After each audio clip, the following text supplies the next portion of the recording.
कवितार ना अधा दिन अधा राति। मो ना केबे अपेक्षारे थिली ना उपेक्षारे। तुमे सकाळर ना रातिर निजे ही तमे जानिछ।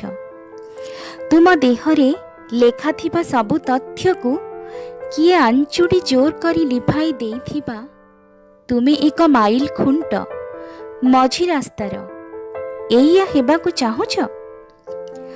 वर्षा शेष हेउ कि आरंभ मोर भागबंटा सरी जाई थाए। टेबुल रे फाइल मानंकर ठेला पेला मु जेते थर सेमानंक प्रति कोमल होईछि सेमाने सेते बेसी आखि देखांती। मो हृदय सारा थाक थाक सबु थाक खाली।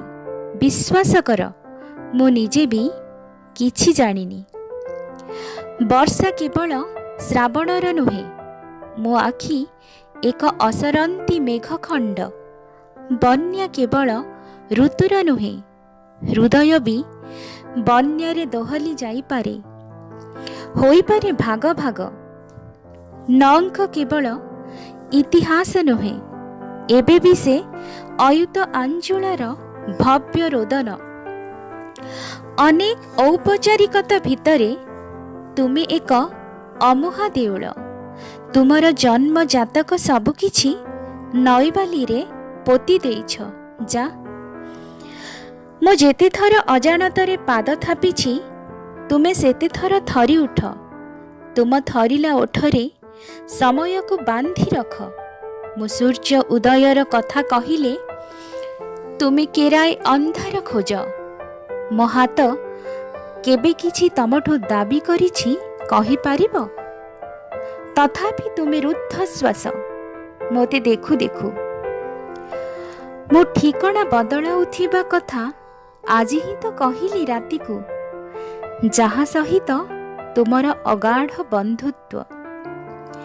तुमे एबे सहस्र द्वार तियारिल मने पकाओ। एई केते दिन भितरे तुमे मते केते थर जीवदान देई मृत्यु दंड देइच मु तार हिसाब रखिनी। गोटे अबांतर सकाळ को चाही चाही मु राति को जा बोली कहि परिबिनी। तुमे पृष्ठा परे पृष्ठा ओलटाओ खोज क्यों गोटे पृष्ठा भूल बसत एबे भी अलेखा। जहा देहरे गोटे गार काटिले भी बहिटी संपूर्ण होई परिबो। एमिति दूर रे छेड़ा होई निज चारिपटे नभश्चुंबी पाचेरी छेड़ा कले कौन हेबो। टिकिए रुह मोर गोटे कॉल आसुछि। घर मालिक बोधे फोन करुछि। तुम सह गपसप कला भितर ही मोर ठिकणा बदली जाइछि।